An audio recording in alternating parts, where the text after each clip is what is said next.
Elena. Please just press the button. Sorry about that. Sorry, humble apology. That's fine. Okay, we're recording now. Brilliant. I hope. Okay, so you know, the organizations moved to London, most of them, because they could act here freely and they could do what the main purpose or original purpose was. And therefore, Polish Educational Society was reactivated in 1953. Therefore, very, very, very soon, we are going to celebrate 70 years of existence here in exile abroad, actually. Yes, so we do have many purposes. And again, as I was listing them down, it was so difficult to, you know, narrow it down. We, you know, our main purpose is the children. It's, you know, students, pupils of Polish schools. You know, we help to establish new schools. We help in the legal matters and variety of things. We advise. We liaise with local governments. We cooperate with Polish Ministry of Education. We actually just came from another webinar where we were discussing important matters of education abroad. We provide training and we basically just support and help. So this is the main purposes of Polish Educational Society in London, well, in Great Britain. There are other Polish educational societies across the world. Ours is actually classed as one of the biggest ones, which is, you know, I'm pleased to say that we're actually quite strong. Currently, we have 78 member schools, and that is accounting for almost 13,000 students. Now, if you know much about Polish Educational Society, you will see that it's actually quite a drop from like maybe 2 or 3 years ago, and we're putting it down to many factors, but mainly you know, to COVID and online learning, and there are other things, and I'm not going to deny that there are other things which we are addressing, hoping to actually get more students into Polish schools. Because when you consider that Polish community is 800,000 people, and you only see maybe 13,000, maybe 20,000 students in schools, you can quite clearly see that it's actually perhaps not enough. When I say in schools, I mean in Saturday schools, because obviously these children go to mainstream schools, but we are talking about Polish Saturday schools. Right. Now, cultural matters, so the topic of tonight, I don't know, competitions, maybe, you know, broadening horizons in literature, in painting, in variety of arts, events, courses, workshops, bookshop, and magazines and books. So this is the area of our expertise, and I'm just going to show you a couple of things that we've done in the past. Yeah, our recent competitions. I couldn't go through all competitions over the last 70 years, but I'm just going to show you some from recent years. For example, Portrait of My Family.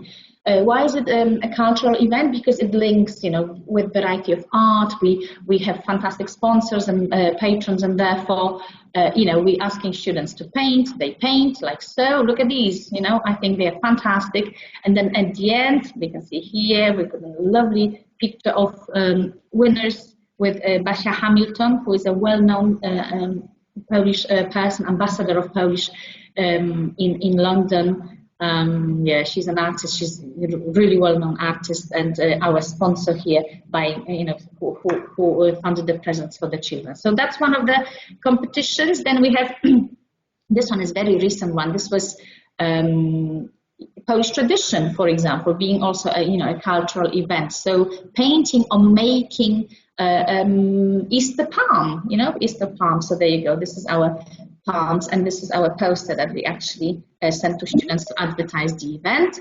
And that was a brilliant idea of Krysia Olive, who was a chairperson before me. So she's got fantastic ideas when it comes to competitions. So she's still with us as a trustee. So we always rely, on Krysia for variety of events like so. This is my favorite. Okay, can we please mute microphones? This is my favorite. This one is really cultural, because this one is przysłowie są mądrością narodu.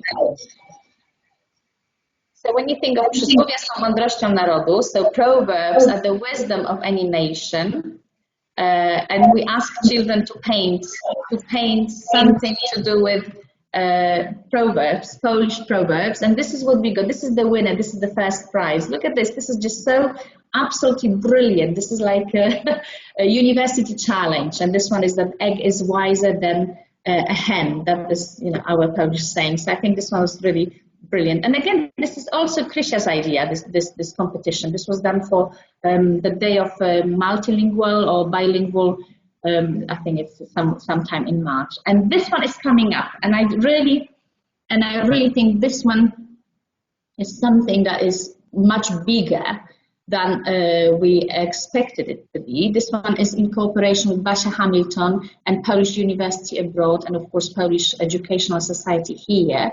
And the competition is to paint a portrait of Nikolaus Copernicus, because I'm sure you're aware that Matejko's painting is coming to the National Gallery on the 21st of May. So we're linking that competition with actually children going to the National Gallery and viewing the painting itself. So I'm sure we can class this as a massive cultural event. Recently, actually, when I say recently, I mean yesterday. Yesterday we had a fantastic Polish Heritage Day next stop Siberia, where our guest was Miss Elizabeth Taylor, or Pani Ela Zatorska, who is the author of this book, and she was telling us the story of people who lost their homes in eastern part of Poland during World War II.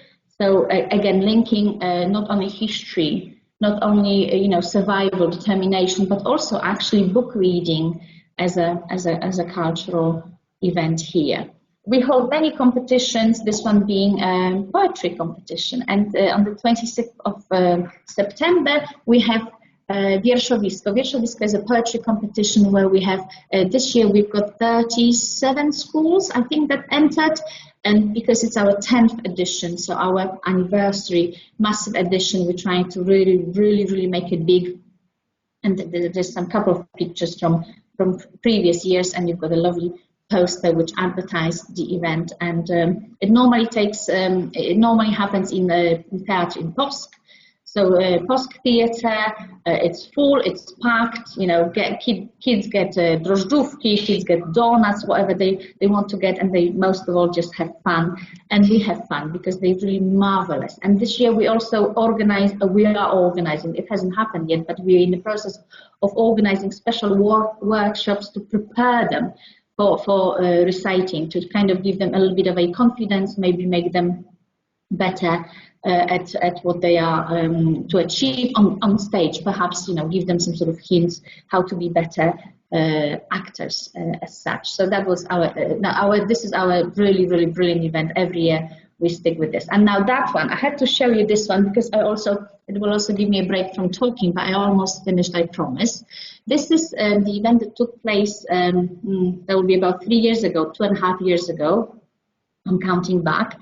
This was the 100 years of Polish independence, where we formed, Polish Educational Society formed choir, school children choir, and I think we had about 100 kids singing medley of beautiful songs. This was really absolutely mind-blowing. So I'm going to play you some of it because I think it's worth listening.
Okay, so I stopped it there. I am happy to play during the break. I don't want to take too much of your time. We also organize variety of trainings for teachers, and these are often, accompanied by, fun. Not only being trained, not only learning, but also, going out, visiting towns. Having a little history talks, etc., etc. So you can see many happy teachers here on these pictures. Look at that one. This one's definitely happy. So that's that. We also have got a bookshop where we sell a variety of books, not just textbooks, but also bestsellers, and then we published 2 magazines. That's Razem Młodzi Przyjaciele and Dziawka. These ones have been going on for like forever, really, from the very beginning. So it's quite an effort to actually nowadays, especially to keep publishing these magazines when everybody actually goes for online versions. But we still keep going. We keep going. We do not despair. We think it's a brilliant idea for for children, for teachers to have something to hold and read as a live version as opposed to virtual version. There's so much of virtual stuff in our lives. Okay, so thank you very much. I just want to say that it takes a massive team of people to actually get such a big organization like Polish Educational Society going. There are 14 trustees, that includes me, and and I think actually it's a night and day work. So if we are working full time, also Monday to Friday, that is also additional task, and I hope we're doing everything we possibly can to promote culture, to promote history, to promote Polishness in everybody. Thank you very much. Thank you, Ela. Thank you. That was very interesting.